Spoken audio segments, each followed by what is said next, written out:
Bradley, thank you so much for joining us. This is such a Yeah. privilege. Thanks for letting me come hang out with you guys. I'm excited. This is a super unique way to, I think, get information out to the general community, but also to help an individual all at once. Like, this is really cool. So when you guys reached out, number one, I appreciate it. Number two, I'm honestly excited to see how this goes. Man, this is just absolutely amazing, especially, with having you join us, who has a very seasoned, very experienced, and very helpful supporter of the community. And it's not just across the States. You're supporting everyone globally, and here today, taking your time to support Maria and give her some guidance and advice. Really, thank you. It's an honor to have you here. Just a few words then from us, and that's, we're very pleased, of course, to welcome you to this session. Bradley, you're a globally recognized Salesforce expert and influence in the Salesforce space.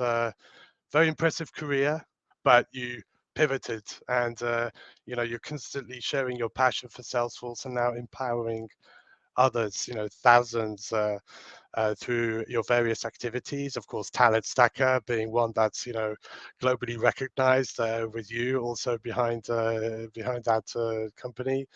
A groundbreaking initiative, by the way, from where you're dedicated to helping individuals without degrees, necessarily computer science background, tech backgrounds, helping them start Salesforce careers. And there's so many hundreds of videos of participants who've completed, your courses, sharing their stories. It's just amazing and full of inspiration. And I always tell any Trailblazer who's struggling, I say, go watch a couple of videos and just kind of relate to that. Just feel a little bit more optimistic, because it does take a bit of dedication and hard work.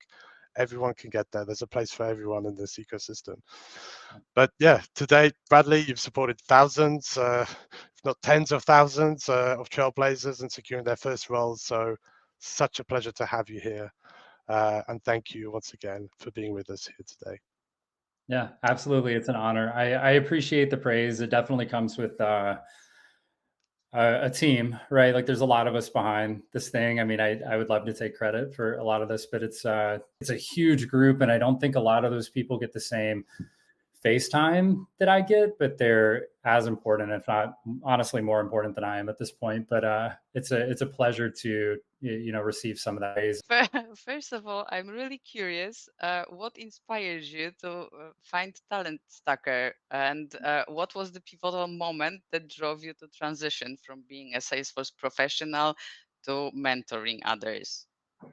Yeah, so sort of like Philip mentioned, at 31, so I don't mind sharing my age. So I'm 34 now. So about 3 years ago, I was positioned to retire, but I also um, had a lot of energy left. Like, I still like to think I have a lot of energy left today. And I wasn't ready to retire in the common sort of sense of the word. Like, I still had so much to do. I couldn't imagine a world where I didn't work anymore. And so when I looked around and I thought about my values and like what I really value, and there were the typical things like spending time with family or spending time outdoors and those kind of things. But one thing that I found that I really valued in life was work, and I mean that in terms of doing something productive, fulfilling, something that feels like I'm moving forward. And I figured if I was going to work, I may as well do it in the way that I wanted to. And consulting, I had a career consulting, right? Like, I had my own freelance consultancy for about 4 years. Leading up to that, for 6 or 7 years, I was working as an internal junior admin, senior admin, solution architect at consultancies, and sort of moving through this cadence. And I think that really prepared me well for, I knew how to get that junior admin role. At least I'd done it once. I knew how to progress to senior admin. I knew how to work as a solution architect. I knew how to start my own consultancy and land freelance clients and these kind of things. And so I felt I was relatively well suited. And also for 3 years leading up to that point, so when I was about 28, I started a community group called Salesforce for Everyone on Facebook. And at the time, it was not called Salesforce for Everyone. I gave it like a really bad name. It was like how to stack talents with a Salesforce career or something like that. It was just a really bad name. And we didn't have that many members because just Facebook's SEO at the time was just not working for us because Talent Stacker didn't mean anything to anyone, but that's how we started off the naming of the group. So anyway, we have been helping people there, and we had it was about 100, 200 members right in there, not very many people. But out of those people, we had over 60 people land jobs just through the Facebook group. There was no such thing as Talent Stacker as a company. So I was working as a freelance consultant and helping people land jobs on the side. So it was just sort of a hobby, if you will. I guess you could call it a passion, but I was enjoying it, just kind of helping people get jobs through this Facebook group. And I think when I got to that point where I looked at this massive Excel sheet that broke down our budgets and how much we had saved, and could we really be in a position where we didn't have to work anymore, which meant that I could choose the work that I did, it became very clear that I would prefer to help individuals even get a little bit of the path that I had enjoyed of going from landing my first Salesforce job at like 22 and then 9 years later being positioned to retire. Like, I wanted to be a high school teacher. I wasn't supposed to make Salesforce money. I wasn't supposed to have a freelance consulting company where they pay you over $100 an hour. Like, that wasn't a reality that I was prepared for. And I grew up really frugal. So I just saved a ton of money. Like, I saved way over 50% of my Salesforce income.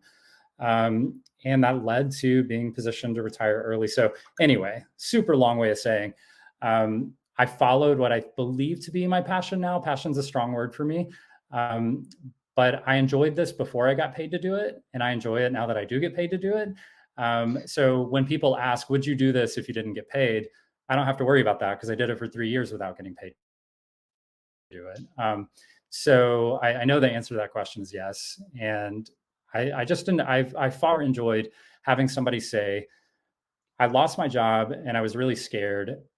And now I feel really confident and I'm able to buy Christmas gifts for my kids for the first time without worrying if I'm going to be able to pay the mortgage or the rent and buy Christmas gifts for the kids. And that is far more rewarding. That impact on an individual, selfishly, was far more rewarding to me than helping a company improve their processes or ROI. And I really enjoyed that too. Like, I love streamlining business processes and understanding how the machine works and trying to make it work even better. But impacting a family directly, one-to-one, was just something that I couldn't get that high from helping a company, if that makes sense. It's amazing. And I actually, I kind of feel you, because whenever there's anyone looking for help, I'm always there for them. So Yeah. I can feel that passion for helping others directly. Okay, great. So I have another question. You have helped thousands of people launch their Salesforce careers through Talent Stacker. Can you describe the core philosophy or approach that your program employs to achieve such remarkable success, especially Yeah. for those coming from non-tech background, as I am non-tech background? Yeah, for sure I can. So there's a few different ways. I don't know exactly how to get my screen up, but if we could toss my screen up real quick, that would be awesome. Sweet. So I think it's there. I can't see it anymore. Could you give me like a verbal yes, we're good? Yes. Okay. All right. So I would say the philosophy, and it's not like a big secret, right? I don't think it's a big secret. I try not to keep it a secret, but there's a big difference between having a philosophy behind landing a job and actually executing on that. And then also, I think, Talent Stacker for a long time, we just said like you'll land a job in 6 months or less, right? And I think that could be argued over the last 18 months. Like we are seeing a lot more that are over 6 months, maybe 6 to 9 months, that kind of thing. But I think even at 6 months, people feel like that's a really short amount of time. Like, I can buckle down for 6 months. Heck, a bachelor's degree in college takes 4 years and people do that. So I think I can do 6 months. But I think you realize once you're in something and you're really dedicating to it, 6 months is a long time. It's 180 days in a row, and to really show up every single day. And a lot of this, you have to be accountable for yourself, right? Like, you don't have a professor saying you have to show up to class or I'm going to fail you, or you have to be here for the test on Friday or I'm going to fail you.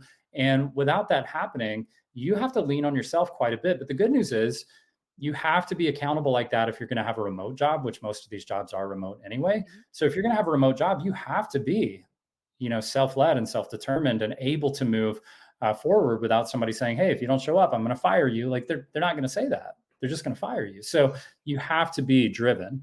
So to break down, again, just like opening if you logged in, if you're a Talent Stacker member, you have seen this page 100 times, right? So this is sort of your portal when you land inside of Talent Stacker. And to say the core philosophy is get certified. And it's not get 5 certifications or 10 certifications. It's get the Salesforce administrator certification. And that's where we begin. And at the same time, we're building your brand on LinkedIn, which we're going to talk about a lot today. I just have a feeling. It's also getting hands-on experience. So volunteering is one way to do that. Micro internships are a way to do that. Standard internships, actually just working on self-led projects, those kind of teams. There's a lot of ways to get hands-on experience. So I would just say, if you're reading this or you're taking notes, you could sub out volunteering for just hands-on experience. That's what you're trying to get the hold of. Now, the next thing, next core philosophy is going to be job searching. And a lot of people are like, yeah, I know how to job search. You just apply, and then you apply, and then you apply, and you apply.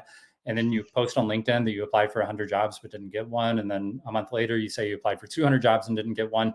And that's not how you should be functioning, right? So job searching as a strategy is very different than clicking apply now, right? Like apply now is what every single person does. It's actually what every single bot does.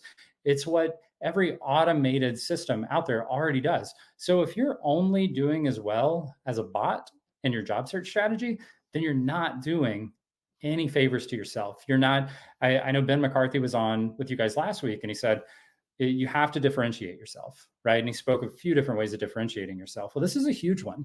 And if you're one of those people who just goes apply, apply, apply, great example of not differentiating yourself, right? So there are a lot of philosophies or I should say strategies to separating yourself in the job search. And that could be, I mean, I could go for a full hour just on job searching, but it's creating those organic connections. It's building those networks. It's being active and engaged on LinkedIn in a way that actually helps people see you, get to know you, understand who you are, all those kind of things. Also, applying for a job on LinkedIn or Indeed, but then also going to the company website. And then once you've gone to the company website, because you've been networking, which is what you should have been doing back here while you were getting certified, you should have been networking at the same time so that when you get to this moment, you are now networked. So hopefully you're already connected with people from some of the companies that you're applying for. And now you can start exercising and triggering some of those connections to say, hey, we've been connected for 2 or 3 months and I got my certification. And this job opened up at your company. And I know we've DM'd a couple of times in the past, or I commented on one of your posts, or you commented on one of my posts, and we have a little bit of an organic connection already going. So now we can start to build on that around this topic of a job being available. And a lot of times those people are interested in referring you because they might get a referral fee, or they might just want to be the person who helps someone. Like you said earlier, like it feels so good to help people. It's really nice when I know some people, if they get a DM that's like, hey, help me get a job, that's not going to fly, right? And I think for most people that's true. But if you've already built some type of organic connection in the past few, even days, weeks, months, then they're much more likely to be open to the conversation about, hey, yeah, we do have a job. Here's who I would say you should talk to. I'm not the person. Or I can give you a referral because, hey, I want to help you out. So there's a lot of things that go into job searching. That's just one piece. Interview prep is really important. We call it tripping at the finish line. It's like you've ran this marathon and then you get to the interview portion. And if you're not actively, intentionally preparing for interviews, you will fail that interview. And it's another great way to show up and do exactly what everyone else does. And if you're going to differentiate yourself, then be prepared to differentiate yourself. So one of the things we love to do is actually be prepared to guide the interview. So interviewers usually show up with like a list of questions they want answered. But if you can mold that interview into a focus on what you want to talk about or your strengths versus letting them lean into your weaknesses. There's a lot of different strategies for that. So everything has a strategy. Everything differentiates you. So don't just go in and apply. Don't just show up to interviews and hope it goes well. Don't just get certified by studying PowerPoint presentations and practice exams. Like really know what you're doing, right? Don't just put your LinkedIn profile up actually network and engage and build a brand. When you're volunteering or you're doing self-led projects or anything else, like make sure that you're actually getting what do you want out of that experience? You want to polish your skills. Maybe you want to get some referrals from people that you worked with on those projects. Maybe it's going to help you build your resume, your portfolio, your LinkedIn profile. Like, how is this all going to come together with a massive multiplier effect to feed your goal? And how can you apply that to businesses to actually assist them, right? So we've got to be focused on everything, not just, I got to get certified, right? We have to be focused on the big picture of, I want to land a job, I want to get a paycheck. While I'm preparing for this to pass the certification exam, how to make sure that I'm still focused on the end goal as well. So I would say, if you wanted to have it in a nutshell, certifications, networking, hands-on experience, job search strategies, and interview prep are going to be the core pillars of landing an entry-level job. So we can take the screen down now, but that is, I would say, the answer to the question. Okay, cool. But I'm having troubles with actually hands-on experiences because Mhm. the only way that I found, because I haven't found actually any volunteering projects that I can apply for in Poland yet. And I've heard about that there was an Australian Blaze the Trail for Mhm. non-profit, but they closed only for the Australian or Mhm. Australia and New Zealand lately, so they are not actually accepting applications from outside. So the only thing that I thought of and I'm participating in are hands-on experiences on Clicked. Is it a good idea or not, or should I do something more as well? Okay, so I think Clicked is great. It's free, right? So like, yes, absolutely, do that, right? And from what I've heard, it's good stuff, right? So I mean, you can get in there, you can run through the sprints, you can get experience. Yes, I think Clicked is a great program, and thankful for Salesforce for footing the bill for that. And I would say that that's one way to go about it. Now, when you're on those Click sprints, it's not about that, it's not singularly about that project, right? Again, it's about that multiplier effect. And I think the fact that I heard at one moment you said, I don't really have a way to get into these experiences, but then you just said, like, you're in an experience, right? So we have to validate that. Like, you need to accept the full value of that for yourself. And let's just assume that's everything you need, okay? Because we can always do more. We can always do more. But if there's one thing I've learned, it's that a lot of times you can do more and more and more and more and more, but it's not actually feeding the end result that you're looking for, right? Like, a lot of people will get one certification, and then because they don't have a job yet, they'll get 2 and then 3 and then 5 and then 10, but more. And then they can quickly find that more and more and more and more don't necessarily lead to the outcome. There's a marginal return on that investment, right? So if you get 1, you definitely need 1. If you get 2, you probably need 2. If you get 3, that's really good. Any more than 3, and I start to really question the marginal return on the next, 100, 200, 300 hours of your time that go into another certification. So the question becomes, well, kind of coming back to getting hands-on experience, if I'm not getting a certification, where should I be spending my time, my energy, and my money? So Clicked, I think, is a great way to do it. Now, I think other ways, and a lot of people are going to discount this, so I would ask you not to discount this for yourself, is that you can do homemade, self-made projects, right? In your dev org. And a lot of people are going to go, oh, okay, yeah, here we go, just self-made. But if you think about it, and you really put energy into this, like, don't go build the easiest thing possible. I would actually say, build what you struggle with. What makes you nervous? Is it building flows? Is it building flow automations? Then you need to be building flows as your practice project, right? Is it setting up email to case because you really don't even know what that means and you're not really sure how it's supposed to work yet? Then that's what you need to be working on. Whatever it is that I would say makes you a little unnerved, you don't want it to come up in an interview because you wouldn't know what to say, that's what you need to be focused on, right? Those are the things you need to feel confident with, because you don't get a certification to pass a test. And if you say, yes, I do, then I think you're in it for the wrong reasons. You get a certification to enhance your skills, to improve your abilities, to make yourself more marketable, to make yourself more useful to employers. Because at the end of the day, if you're not useful to employers, you're never going to get hired, right? You have to be able to, number one, be useful and communicate that use or that value to the employers.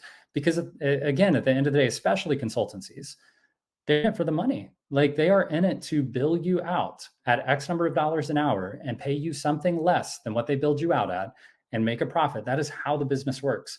So they need to know that you can do things. So, all right, so I'm actually going to answer your question. I think clicked and doing experience projects on your own, you can go search forums, you can search community groups, you can search blogs.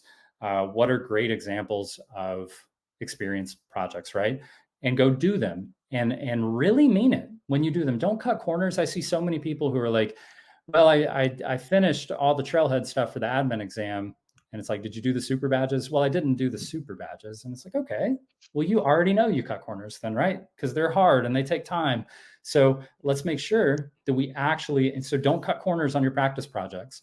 Just because Clicked maybe isn't making you show up and do something yourself, that's not an excuse not to do it. You still need to lean in 100% if you're going to get the value from this experience, right? The same goes for, we have real world simulation projects inside of Talent Stacker. We have members who sit in the back seat and we'll encourage them to maybe hop in the driver's seat, but sometimes they don't and they stay in the back seat. And I can tell you, from hopping in the driver's seat and really moving forward with your project and your team, you get a very different experience than sitting in the back seat. So it doesn't matter if your teacher's watching you or prodding you and saying, hey, make sure you give it 100%, give it 100% because you're doing this for you, right? So if you can't give yourself 100%, then I don't know why you're doing it, right?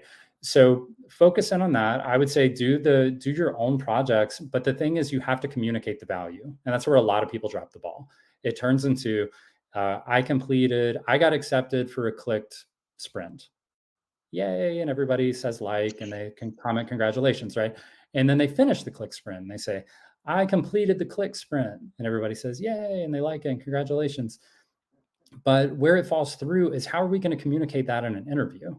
How are we going to communicate that on our resume, on our LinkedIn profiles? How are we going to showcase that in our portfolios? How are we going to make sure that when employers are evaluating us for our career, for how we're going to feed our family, for how we're going to put ourselves out there in the business world for the next decade, like we need to make sure we're communicating that value. And the first thing is we have to understand the value, right? So if you ask me, is clicked enough? First, you need to understand the value of click to you, right? Like really understand what value is and you decide, do you feel prepared? Like, do you feel like you could do some of these things on the job in the real world? And if so, then I would say you're prepared to answer questions in interviews. And that's the real question. And then you get out there and you tell them in interviews what you're capable of, and you do not miss a chance to tell them how incredible you are. You have to make sure that every time you enter into an interview, there is no stone left unturned with them knowing that you are incredible. And there should be no second guessing the fact that you should be the one who gets hired.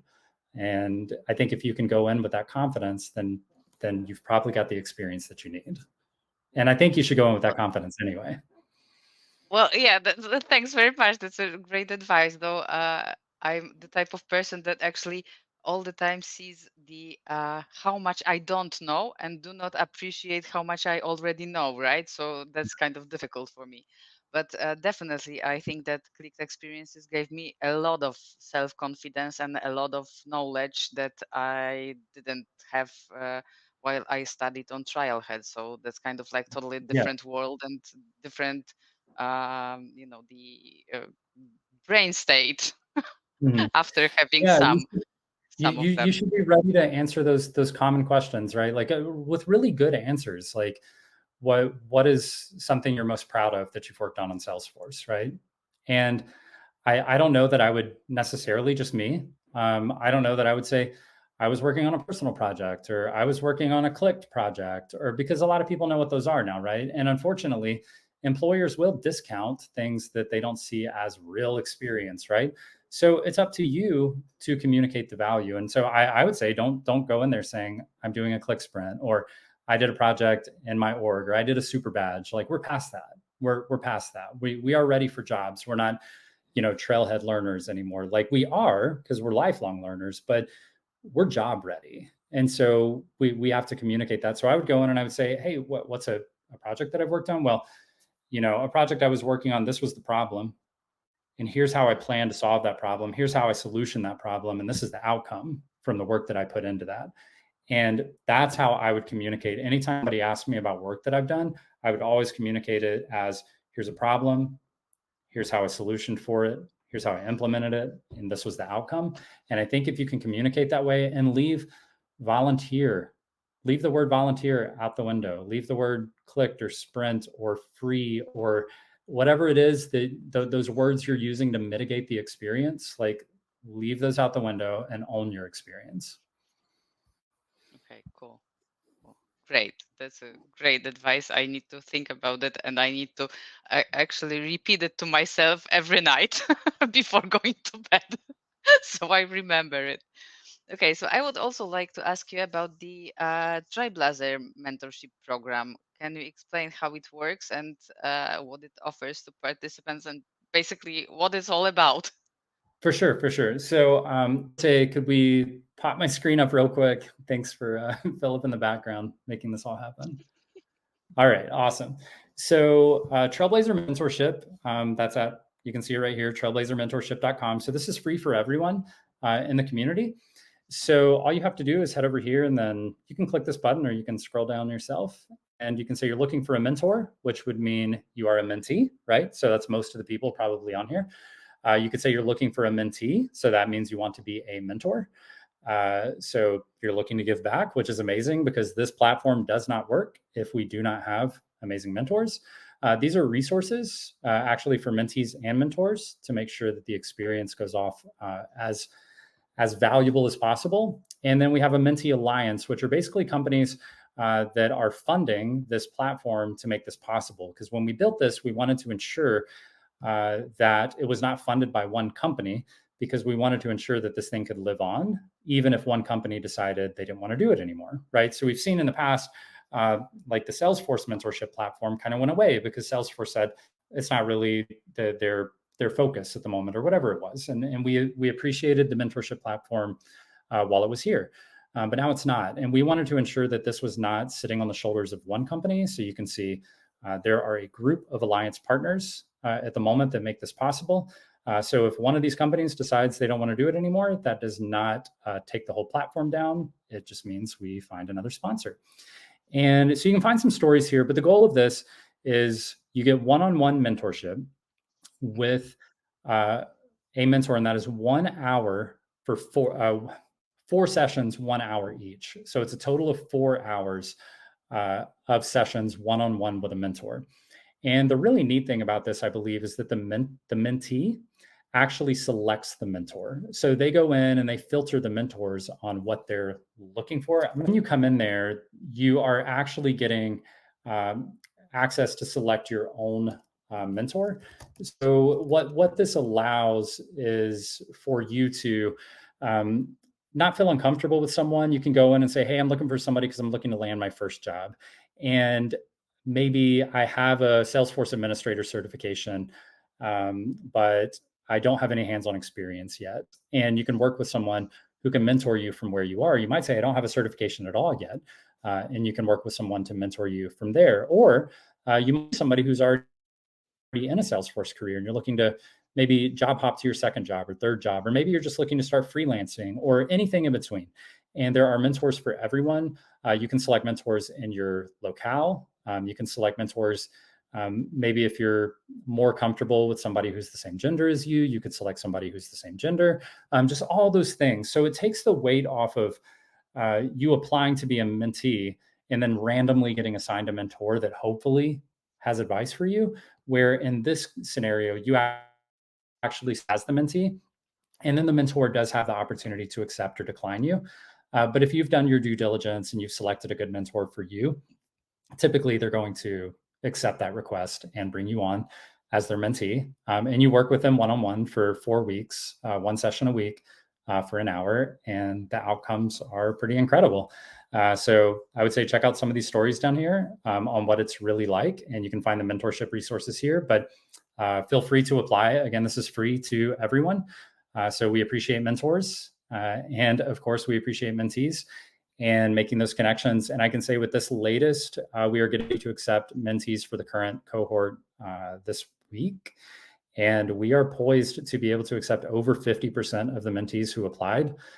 So to us, that's huge. I thought there would be way more mentees than mentors, but it turns out there aren't that many mentees who are applying. So sometimes when I hear people saying they're struggling to break into jobs and things like that, but they're still not applying to get mentors or mentorship during this process, it's just, those are all the ways to differentiate yourself, and you have to lean into these opportunities. Otherwise, you may be missing out on that massive differentiator that could have been for you. That's true. That's true. I applied already. Awesome. All right, so we can turn off the screen share. I appreciate it. Okay. Those are like amazing initiatives you are running. And I've heard that there's another one like micro internships for talent stackers, guys. Yes. What's that So story? similarly, we once again shout out to Salesforce for footing the bill. So the micro internships are actually internships through a platform company called Parker Dewey. And they actually host the platform for basically hosting the projects and hosting the interns. And what we were able to do with Salesforce footing the bill was provide the companies were able to put up internships, but they did not have to pay the interns. However, Salesforce did pay the interns. So everyone who interned got paid, and every company that put a project up got a free intern. So that connection was absolutely incredible. And it was just like applying for a job. They had to apply for these internships. Now, unfortunately, companies are still, you'd be surprised, companies are still a little apprehensive about putting up projects because of, am I really going to let somebody into my Salesforce org, right? Do I want to get NDAs signed? Am I going to let them talk to a client? Probably not. Are they going to work in a sandbox? Okay, what are they going to work on? And now I've got to get a sandbox spun up just for them and get a user created, and maybe we'll just keep moving along and not even worry about an intern, right? So the companies really had to be coming from a place of giving and understanding that, yeah, it may be a little bit of a, call it a hassle to get an intern set up and help you out with something. But if you're like us, I would argue that you're okay with a hassle for the sake of helping someone potentially change their life, like forever, because you're able to get this paid internship that builds their LinkedIn and their resume and their interview preparedness and all these things that come together. So I think there were some really great companies out there that really, some of them had great projects for people to work on. Some stuck their necks out and said, you know what, we're going to find work for people to work on. And through Talent Stacker, we were able to, some of the companies were already really well networked with Talent Stacker members. So they told us which Talent Stacker they wanted to work on their project. I've seen them on LinkedIn. They applied for a job that we had, but we didn't hire them, but I would love to get them into this internship. So most of the individuals were hand selected by the companies through prior networking and engagement, which should speak volumes to how important networking is in this environment. Others we were able to select working with our project managers from inside of Talent Stacker. They would tell us, this person is a top performer. They're absolutely ready to go knock this internship out. And we would hand select someone and place them on the project. So that is how those worked. Unfortunately, I believe Salesforce is still in limbo on whether or not they're going to continue to do that. But trust me when I say over the next few weeks, we are going to be pushing as hard as we can to make sure that we show Salesforce the value that these provide, both for companies and for learners and for the community at large. And we are hopeful that this can become a long-term engagement. So fingers crossed. Wow, amazing. Yeah, I will have my fingers crossed all the time. Okay, I have another question, and that's many of our viewers might be wondering how to overcome the perceived barriers to entering the tech industry, such as lack of a degree or tech experience. What are the most common challenges your students face, and how does Talent Stacker help them to navigate those challenges? Yeah, it's a great question. I think a really common question, right? So It's going to be some of the things that go back to the philosophy of the program. It's going to be, some people are going to struggle to get a certification. Some people find it really easy. I don't know if they're good takers, or maybe the Salesforce platform just clicks for them. But whatever it is, some people can pass this test and they're just like, what was so hard about that? Like, yourself up and go pass. But for other people, it's not that simple. Some people have to take this thing 5 or 10 times to pass the admin certification, right?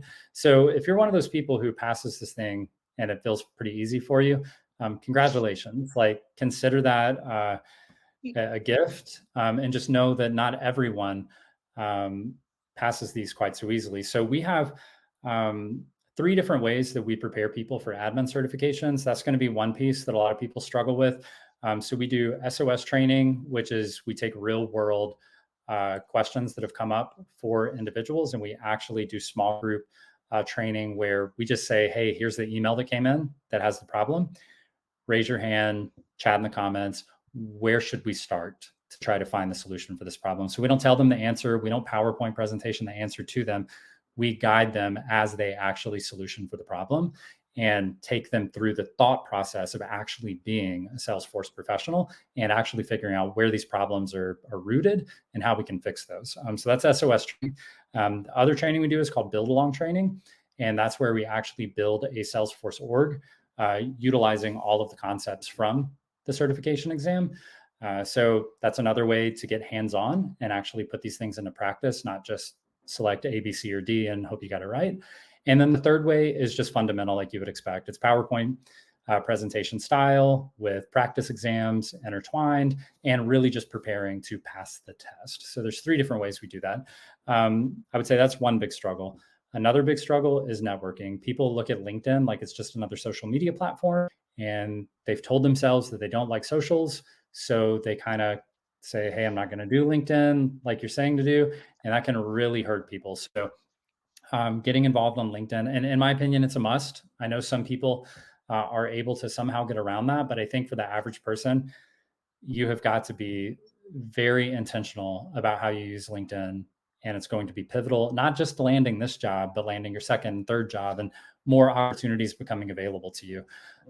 Other things, interview readiness are something that people don't know how to prepare for interviews. They just read articles with the top 20 interview questions and they practice those. And then when they show up to interviews, they sound like a robot when they get those questions because they've practiced it so many times that it's just like, tell me about a strength. And it's like, here's my da, da, da, da. And they've already recited it so many times that they say it in like 30 seconds and they didn't actually like sound like a human person that was communicating in an interview for a job. So interviewing, those are really the biggest things. And I'm sorry to go back and forth like this, but if I can share my screen one more time, that would be awesome. All right, thank you. So we can talk about your LinkedIn profile in a moment, but I wanted to highlight this. I posted this morning, and I think it's important for, I brought this up because I thought it would be meaningful to this. So this is a DM I got last week. So it just says, hey, I really wanted to thank you for all your help in the ecosystem. Landed a job, or let's see, in July 2022, I'd never heard Salesforce in my life, joined Talent Stacker at the end of the month. They had just lost their job and they were previously making $50,000 a year. They started their first Salesforce job, let's see, end of July, so August, September, October, November, 4 months later, with 0 experience, and they started at $80,000. So they went from losing a job for $50K to getting a job for $80K. A year later, they got a $10,000 raise and they were making $90K. 18 months later, what they really mean is 6 months after that year. So it's 18 months after landing the first job. We know this because July 2022 was not 2.5 years ago. 18 months later, I'm now making 130,000. So 18 months after landing that first job, making 130K. And all that's so fun. It's so exciting, right? But here's what I want you to notice. Your LinkedIn branding guide really meant a lot to me. I used it and I followed it to a T.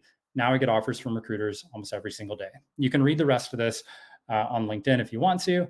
But I wanted to call that out because I think everyone, including you, should check out this LinkedIn domination guide. And if you go to talentstacker.com and just hover over free resources and click on this guide right here, it'll bring you to it.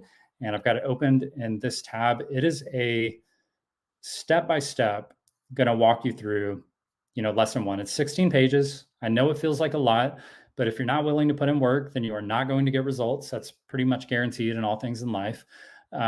So it's going to take you through lesson 1, and you can see up here, why is LinkedIn so important? It's going to explain the value, how to create your profile. And trust me, guys, like think about the DM we just read on LinkedIn, right? Like if you read that and you go, I already know how to create a LinkedIn profile. Do you know how to create it in a way that you get offers from recruiters every day? And if the answer is no, then I would incentivize you to please come actually follow the instructions step by step, and don't assume you know anything, because if you want those kind of results, you have to follow the guidance that got those types of results. So the importance of images and exactly how to, and this is all completely free, by the way. Your title, your about section, how to design those.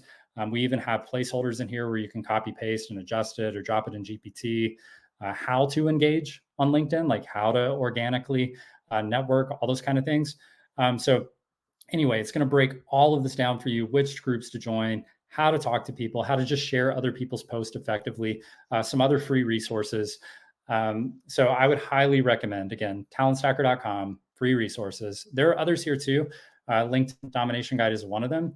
I'll say once you're here, you're going to find that all of our free resources are right here on this page. So we talked about it, interviewing. It's another really important part of this process. There's a free interview prep guide, just as impactful as this LinkedIn guide. If you want to try the 5-day challenge, if you want to get your associate credential, if you're an established professional and you want to check out the Career Accelerator Toolkit, all about how to negotiate, how to land your dream job, how to level up from where you are, how to launch your freelance career. These are all free resources, because we understand that not everybody can afford to join Talent Stacker. And you have to keep in mind that this company was founded out of a free community group. So free has always been, I think, where our roots are. And so we want to be able to help everyone. So for that reason, we focus a lot more energy on free resources than paid resources, because these are resources that everyone can use, like the Mentorship platform. That is a free resource. We built that. It cost tens of thousands. I would argue probably about $50,000 just to get that platform built for free for everyone to use, right? So while we do run the Talent Stacker program and the results are staggering for the success we have through there, I would encourage you, if you're not sure you want to start a Salesforce career, first use the free stuff. If you want to take a stab at seeing how it goes with setting up your LinkedIn guide and getting the results like this, then take a stab at that. Use it. See how far you get, and at least let it light the next couple of steps for you. And if you decide joining, Talent Stacker as a program is the right move for you, awesome. We would love to have you.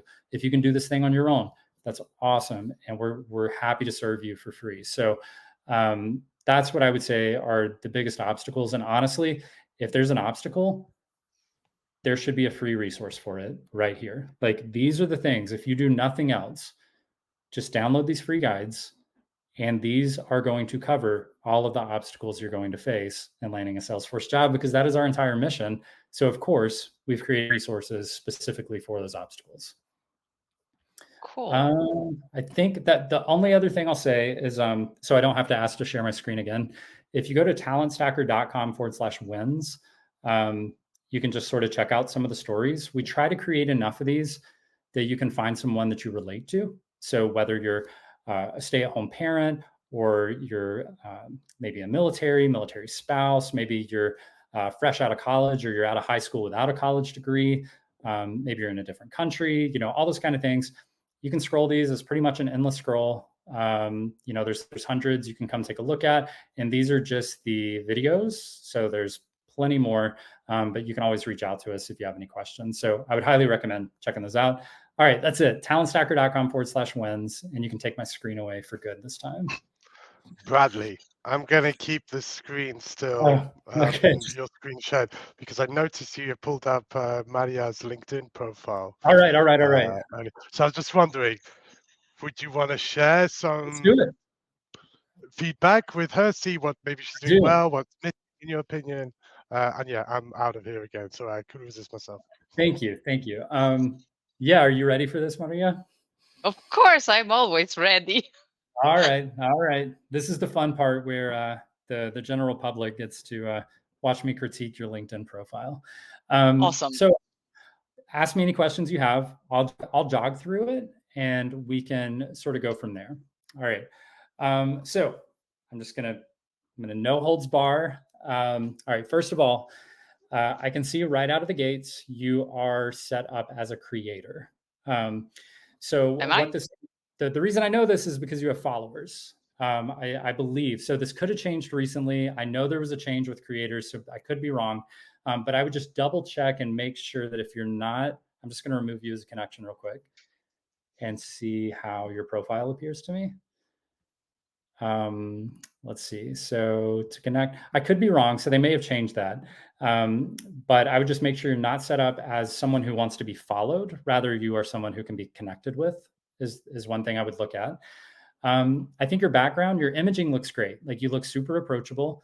Your background is not like a cityscape. It's actually highlighting some of the value that you have and your dedication to this career path. I think that's really important.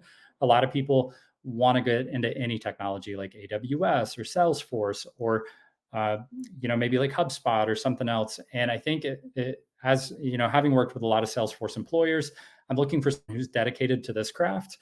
Because if you look like someone who might just job hop to the next technology, then that could be a risk for me. So I want to make sure that I'm dialed in to Salesforce, and you definitely look like you're dialed into Salesforce. The other thing I'll point out is that I would try to include in your title keywords for the types of jobs that you want recruiters to reach out to you about, if that makes sense. So now I would expect you to show up for recruiters when searching for a business analyst on LinkedIn Recruiter. However, you may not show up for, say, Salesforce administrator, for example. Yeah. And so I would just encourage you that you might put business analyst, administrator. You could even sub out problem solver because they're probably not necessarily searching for a Salesforce problem solver. But that's okay. If you want to keep it up and that feels like part of your identity, then that's okay. But I would encourage you to put up at least the job titles that you're hoping recruiters will find you as a result of, if that makes sense. Yeah, definitely. Okay. So as I'm scrolling down, about section, we'll take a look at this. This is pretty quick. What I'm going to call out is that mentally there's this divide that happens once we're job ready. And in my opinion, this divide should occur. When I'm looking to hire someone, I'm not necessarily looking for someone who's great at Trailhead, right? And so when we over highlight, just be aware, when we over highlight Trailhead on our profiles, it's kind of like a college student over highlighting college, even though I'm trying to hire them for a job. So saying you're really good at school doesn't necessarily tell me you're really good at this job. So I want to make sure that yes, you have the textbook learning, which I believe, in my opinion, Trailhead is a textbook, and groups like Dave Massey, for example, would be representative of a professor. So you have a textbook, Trailhead, you have a professor, someone like Dave Massey, and there's a big difference between Trailhead and, or sorry, a textbook and actually having a professor teaching you something. So I would keep that in mind. But just thinking about, I think this is important. Like we all recognize these point scales and those kind of things, but just be cognizant of over trailheading yourself, if that makes sense. Okay. I typically advise, and this is all in that LinkedIn optimization guide, but I typically advise sort of a 1, 2, 3 punch. The first thing should be probably something you would say in an interview when they say, tell me a little something about yourself. And I'll come down here and I see we've got clicked is here. And there's some things, and this is great, right? Like it looks like hopefully they gave you some things to talk about in your LinkedIn. And this looks good. Now, I'm not going to focus on this right now. I'll talk to you about that in a minute. But I would want to bring some of that experience up to here, right? So I would say let this first punch, this 1, 2, 3 punch, this is going to be your first punch, sort of this section. And this is going to be, tell me a little something about yourself in an interview. And I would hope that in an interview, you would not say, okay, well, thanks for having me. My name's Maria, and I'm a Trailblazer fanatic. I have 130,000 points. I'm a challenger driven by attention to detail and logic. As a researcher and persistent, you get the point, right? Like, yeah. I don't think that would be your pitch, but it needs to be your pitch because this is your first chance to pitch yourself, right? So I would say 2 to 3 sentences that are about the size. It could be a little longer if you want it to be, but concise is always good. This is your pitch. This is what I'm doing. This is a recent project that I worked on. This is the type of impact I've had with the work that I've done as a Salesforce professional. And that is why I so enjoy Salesforce, because I was able to work on a project where I did this, and this was the outcome, and it was just awesome. And that's the kind of excitement I feed off of, is solving business problems using Salesforce, right? So, and I would always encourage people to come out like that in interviews. Go ahead and talk about your favorite project, and hopefully you can entice that interviewer to continue to talk to you about your favorite project. So that's what I would do right here. Like, come out, maybe I have 3X Salesforce certifications, and I'm, I've worked on projects like this. This is why I'm passionate about a Salesforce career. Punch number 2 is probably going to be outside of Salesforce. Outside of Salesforce as a career, I also enjoy involving myself in communities. I'm also hosting a Salesforce career coaching series for the public to understand more about the skills and the preparation we need to become quality Salesforce professionals, right? That's going to be punch number 2. And then punch number 3 is going to be more about you personally. What do you like to do? What are your hobbies? What do you enjoy? Those kind of things. So you're hitting them with, when it comes to Salesforce, I'm incredible. When it comes to my life outside of Salesforce, it's still Salesforce. When it comes to my personal life, these are some of the things I enjoy.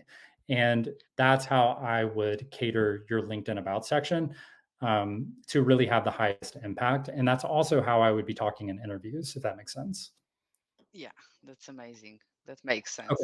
A lot of Awesome. sense. Okay, cool. And this is all in the guide. So like if anyone's taking notes right now, you don't have to, just go get the guide. So, all right, featured section. This is huge, right?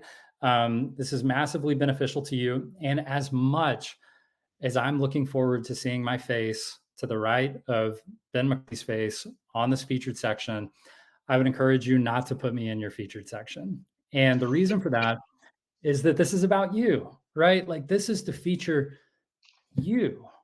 And to me, this could be your resume. This could be an image, the certifications that you've accomplished. This could be a video of a project that you've worked on. And that could be our 3, right? Resume, video from my portfolio, and a picture of all the certifications I've already obtained, right? Now we're highlighting you, because I want to know about you. Like, we can bring these back up once you've landed your job. Put these back in your featured section. It's going to be awesome. And hopefully the show goes on and you guys are working with another case study and helping them have the same success that you're going to have, right? But for now, this has got to be about you. So Okay. that's what I would do. Okay. Activity wise, this is it. This is the engagement portion, right? So if I'm checking you out as a employer, you've applied for a job with me, and I'm coming back and I'm going to go, okay, they applied for a job. They look okay on the surface. Let me go check out their LinkedIn profile. That is very normal, by the way. A lot of recruiters, a lot of hiring managers are going to look at your LinkedIn profile before they open your resume, because your resume is going to be so boring.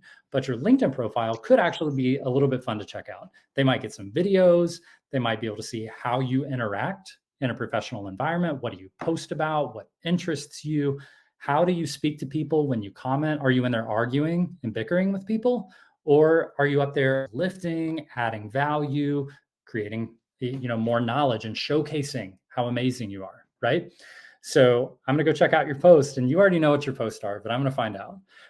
So we need to make sure that you are showcasing you, right? This is about you landing a job. And I'm going to go back in this, but you already know what I'm going to find, right? And it's catered to the show, which is awesome. But I want to see you speaking about your value and what you bring to employers. And you can use the show as sort of like a jumping off point. Like, we just had Ben McCarthy on. It was amazing. He gave me so much incredible advice. These are the top 3 things that I learned. And now when I couple those 3 things with everything I've learned through the last project I was working on, implementing this, and this, I believe that I can really bring that forward and add a ton of value to a company, right? Or I just learned about this new feature on a live I was hosting with whoever, Salesforce MVP, all these things. And you can use it as a conversation starter for your post. But at the end of the day, we need you building you up, making sure that people understand why you're so valuable, right? Because you have a ton of value. We can already see it. It's all over your, it's got breadcrumbs in your LinkedIn profile, but we need to make sure like the whole, the whole, the bread is there, not the crumbs. Like we need the bread, we need the meal, right? So when I come here, I'm okay with this because it shows your engagement in the ecosystem. I'm okay with this because this is normal, right? Having clicked, having talent stacker, those kinds are normal. I would probably scrap Trailblazer. I just would. I Okay. mean, you've got other things now, right? You're co-hosting a wildly successful show. You have been involved in a clicked sprint, which people actually see the value in. You were a Salesforce participant volunteer on something. I need to know more. I want to know more about what this was, but I don't need Trailblazer anymore, right? Because we're beyond Trailblazer. You are now ready for the job. So while you're still going to be a Trailblazer for life, hopefully, at the end of the day, we got to highlight your experience and what you bring to the table for the company very specifically. Does that make sense? Yes. Okay, maybe, Yes. maybe not. Like not putting your university up here to the experience. Yeah, I think, I would bring this down to education for sure. These highlight your experience. And I mean, I even see like this down here, like, I mean, there's a little bit here for me to toy with, but we need to really bring this to the surface, right? Because you even talked about here, like preparing and submitting documentation, right? Documentation is huge in the Salesforce world. Compliance is huge in the financial services, medical world in the Salesforce ecosystem. Project execution, all these things, like we can better highlight the value of this, but we got to make sure it gets seen. So if they got to get past this, past these down to here, then we got to make sure this actually gets seen. So we got to figure out how we can trim from here to get to here. And I would definitely start with the Trailblazer link for sure. Okay. All right. Awesome.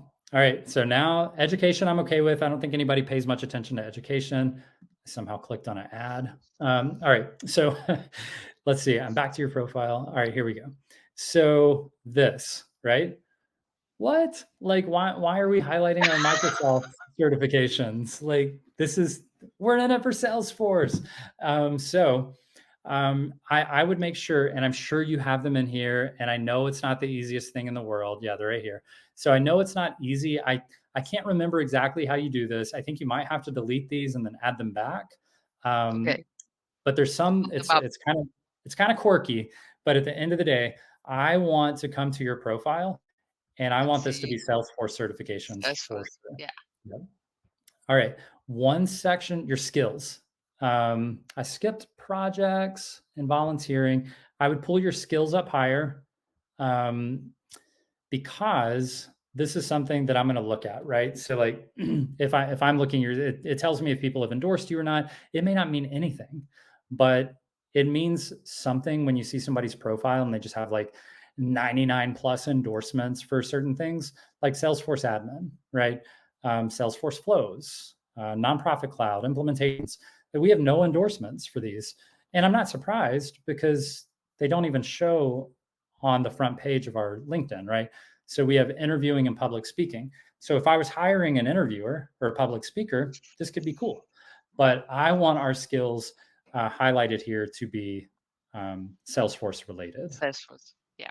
Yeah. Recommendations. So shout out to Philip. Thank you, Philip. What I do here is I typically I give recommendations.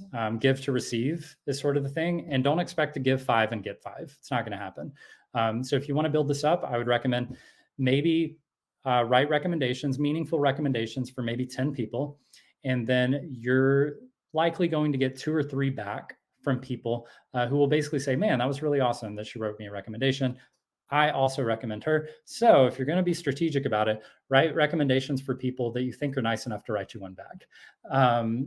And then what I also like to do is, honestly, I like to see more recommendations given than received, because it just shows me that you're the type of person who will give, even if you're not receiving in return, and that you'll put yourself out there, that you're always going to put your community first.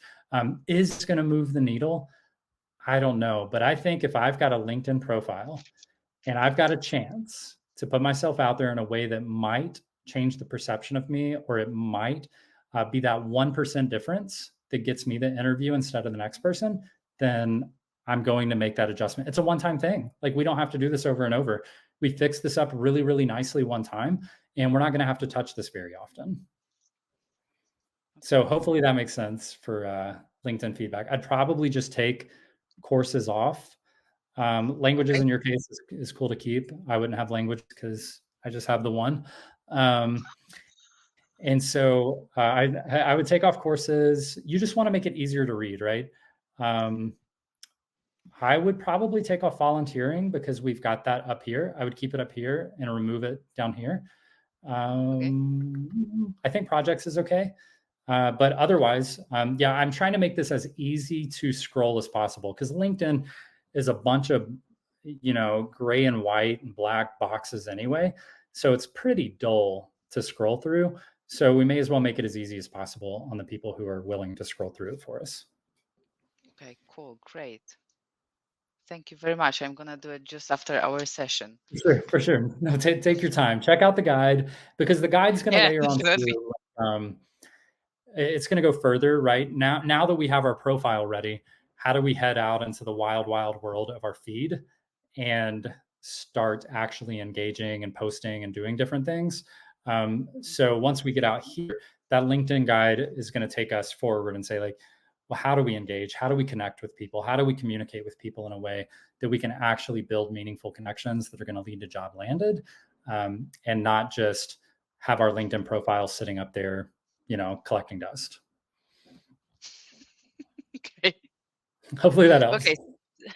Yeah, it helps a lot. Okay, so if we are, we were talking about LinkedIn and skills. So I would also like to ask you, from your perspective, what are the underrated skills or certs that aspiring Salesforce professional could focus on or should focus on? Yeah. I'm going to start with overrated. I believe that Salesforce certifications generally are overrated. The reason for this is because everybody, and literally Scott Stafford's grandma, have them now. So like, we're talking about, so if you don't know Scott Stafford, he like post on LinkedIn with his grandma getting certified. Yeah, it might be his mom. Okay, so anyway, everybody and their mom has a Salesforce certification at this point, right? So it is now I'm not going to shoot them down, because certifications are valuable. Like, I don't want to get that twisted, but I do believe they're overrated, because they are rated through the roof when it comes to this community. And I do think they have a lot of value, but I think they're off the charts with where we put them in our process, especially people who they land a Salesforce job. And it's okay, in my opinion, to get certifications constantly, because you're learning those skills and you're able to show that you've actually garnered those skills on the job. I think that's a really meaningful way. Also, if your company is going to give you a raise for each certification you get, like at consultancies, go get those certifications, right? Like, by all means, go paid. But if you're just collecting certifications because you like got to catch them all, then that's a totally different situation, right? So I would say we probably rank certifications a little too high. And the reason I say that is because we've had a lot of success with our Talent Stacker alumni, and the majority of those individuals land jobs with either 1 or 2 certifications. So once we get up to that 3, 4, 5, and that's even within this year, right? We've had over 100 members land jobs this year, and we're still looking at that 1 to 2 certifications. I will say I'm not counting the AI associate or the associate certification.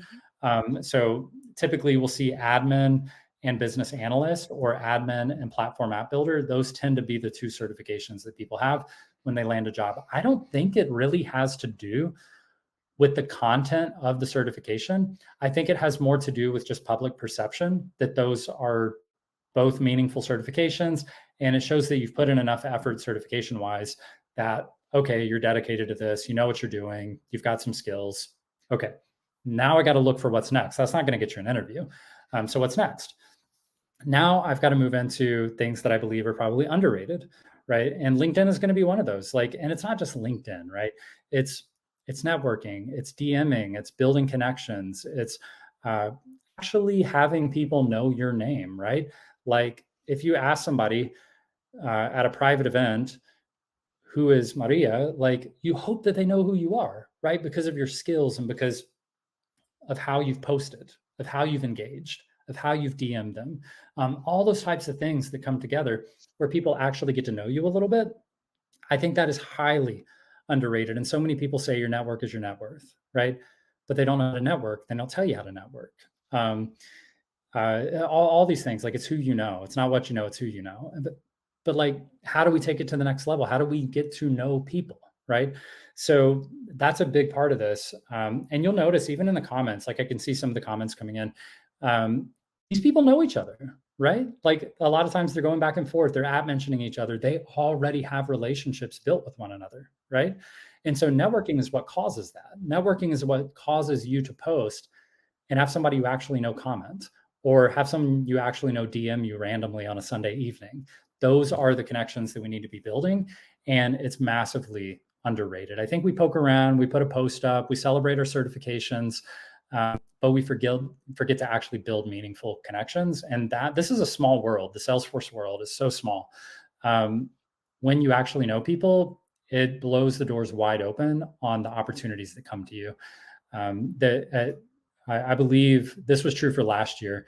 30% of the jobs that Talent Stacker members landed, they did not apply for.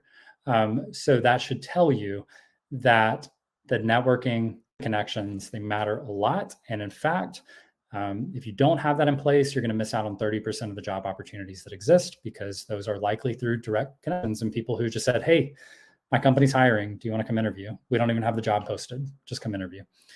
So I would say networking is probably highly underrated, because I don't think most people know how to do it.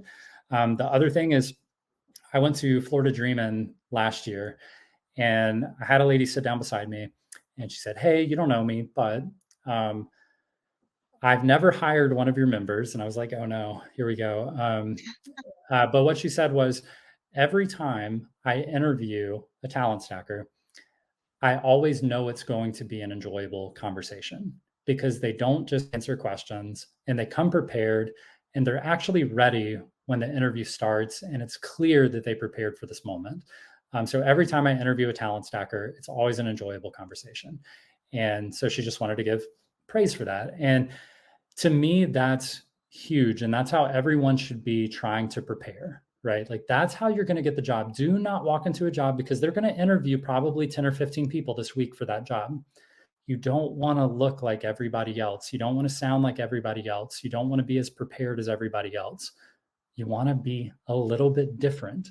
And that might be your LinkedIn like your Zoom virtual background. That might be the shirt you wear. That might be how you answer the question. Tell me a little something about yourself. Whatever it is, you have an incredible opportunity. You're at the finish line, and you are basically looking to cross that finish line in that moment. Don't mess that up. Like, don't take that lightly. Like, this is a huge opportunity. This is it. This is the culmination of all of your work. Now cross the finish line. So highly underrated interview prep. We put so much attention on certifications. We forget to, if you put 200 hours into your next certification, did you put 200 hours into preparing for your interview? I bet you didn't. But I bet it's more important. You're at the finish line asking to cross, and you didn't prepare as much as you did for a certificate. Like, prepare. Take this moment very seriously. Okay, wise words. Wise words. Well, I'm pretty proud of myself because I had an interview last week. I did not receive the job offer, or I didn't go further, but the feedback was that, well, I'm not too much senior as they thought I am, because they need someone with bigger experience if it comes to integrations and stuff like that. but they said that the interview and the talk was so nice, and that I'm so nice that if they ever open any more junior position, they will reach out to me. So I'm pretty proud of myself. And I would say that that's really great to recognize. And I would say too, we've had a lot of stories of people don't end that relationship just because they said no thanks at the moment for whatever reason, because a lot of times they might give that offer to someone else, but that person might decline it, or that person might accept it, but then it doesn't work out within the first few weeks. It turns out they were able to talk the talk in an interview, but then they showed up to work and they can't really get the job done, and now they're back hiring again. Other things like another job opportunity might open up, another company that they're partnered with or related to might open an opportunity. So as long as you keep that available, and I would say too, if they said specifically integrations, right? Well, hey, head out to Trailhead, spend some time learning about some of the more common integration platforms, right? And maybe get badges around that. And then maybe go highlight that on LinkedIn. The fact that like, hey, I hopped off of an interview at this company, and integrations were one of the things they felt I was lacking in. So I just spent the last X number of weeks working on my integration skills, because it's vitally important to me that I have the skills that companies need to succeed. And if you can put posts out like that, well, guess what? They're going to be watching you. And instead of it just being like hey, we wish you knew more about this, have a good day, it can be an ongoing relationship with them where maybe they really do open a job up in a month or 2 months, and they saw every single week that you were serious about filling the gaps, and you heard what their feedback was and you actually took action.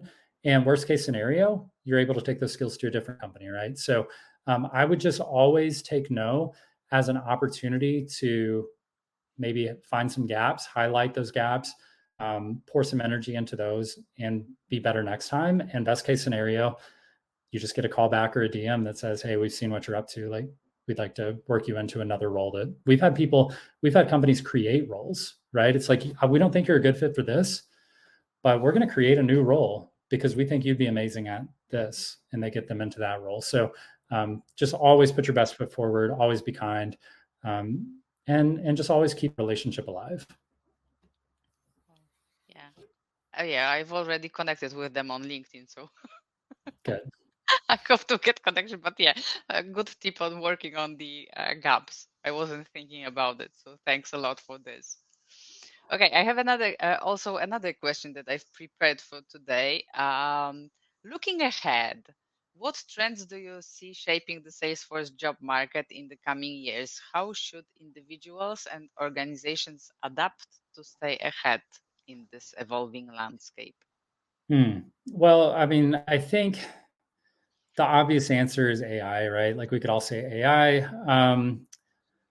Maybe it's because I'm a millennial. I want things to go like really fast. Like, I want instant gratification on some things. And it's like when Salesforce announced that they were the #1 AI CRM, like over a year ago now, I was expecting like some big functionality to come our way, and it was going to be awesome.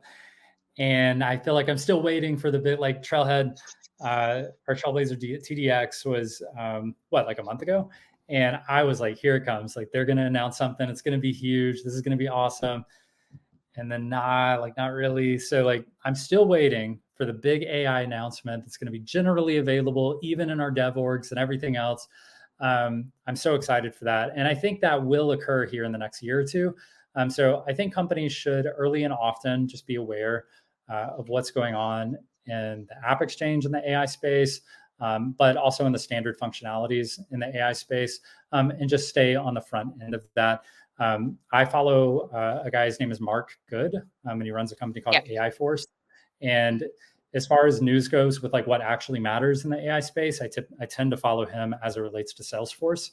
So I would say AI is going to be a big one. Data cloud, but for the same reasons, is going to be a big move. But I would say too, I want to speak directly to entry level, and two of the huge things that we've seen recently. Like, I know I watched the interview from last week with Ben, and he had mentioned, the market. I think he used the word saturated, which I wouldn't necessarily agree with, but that's okay because I think we agree on most things. But I think the market has definitely tightened quite a bit, but we still have about 80 to 90% of our members land jobs who complete the program. So to me, if I can still get 80 to 90% of members to land jobs, then I wouldn't call it a saturated market yet, but that's all syntax. So I would just say that it's definitely it's a much more competitive market. To say it's not a more competitive market would be sort of an understatement to say that it's more competitive. It is more competitive. You've really got to put yourself out there, and you've got to be the difference. A lot of the things we've talked about today, right? Like, you are not going to go apply for a job and just magically get a job because you applied for 100 jobs in a row this weekend, right? You are not going to write a LinkedIn post and then magically have someone reach out and be like, hey, I saw your LinkedIn post. That was really creative. Do you want to come interview for our company? Like, that kind of stuff, that magic used to happen pretty regularly. And that kind of magic is not really happening today. Like, you've really got to be ready to hustle. But what do they say? Like, when the going gets tough, the tough get going, right? And so I think we find out who's tough pretty quickly. I think you'll see some companies shutting the programs down and saying, we can't get our members jobs, right? We can't get them Salesforce jobs. Like, it's just not happening. I would say that's not tough, right? I would say that there are some people who would see this as a fearful time to sort of be weary and stay away and maybe just settle for something else in this moment. And I just don't really I've never really had an interest in settling. Now, you do have to be realistic. And I think that you've got to be able to put in the work. And the work can vary. Like I think our average job landed was about 4 months in 2021, 2022. And time to land a job was about 4 months. I mean, that was amazing. We were booming, right? Like, booming in 2020, 2021, most of 2022, we were booming. But there is a big gap between booming and a dead market, right? So you can be booming and you can be healthy and you can be dead. So like, I would say that we're in a more competitive, I would say in a healthier market where companies are being more cognizant of who they're hiring and making sure they're getting the right talent for the right fit, for the right role, for the person who really matches the company values and those kind of things. And I would say that those who put in work, like yourself, are going to get the jobs. I think you will see that constantly, that the people who continue to persevere and when the going gets tough, they keep going. I think you're going to see those people land jobs like crazy. And that's what we've seen with our members, like the ones who stay focused in and they go, I know it's hard. Mind doing hard things. I'm ready to do something hard. They focus up, and what do you know? They snatch every single job out of the market, where you're seeing other programs now that are getting one job landed a month or a job landed every other month or something like that. We're still seeing 20 plus jobs landed every single month. It's the difference between being fearful in a competitive market and being confident and preparing and being ready in a competitive. And we don't mind competing. I think that's sort of the talent stacker thing. Like, we don't mind competing. It's not like it's the Super Bowl. So we throw in the towel and go, man, that sounds like a really hard, game to play. So I think I don't want to play in that game. No. We want to win the hardest game. So when the going gets tough, we are ready to compete at the highest level, and we're happy to do it. We will be the best competitors. And I think that's how everyone should look at their confidence when they're coming into this. I think they should go, shoot, this is kind of hard, and I'm going to be the best competitor. So everybody else should probably watch out because I'm here and I'm going to land a job, and I'm going to end up taking a job from someone else, but it's going to be mine. So that's how I would look at it. And I would demand your spot instead of asking permission to enter into the space.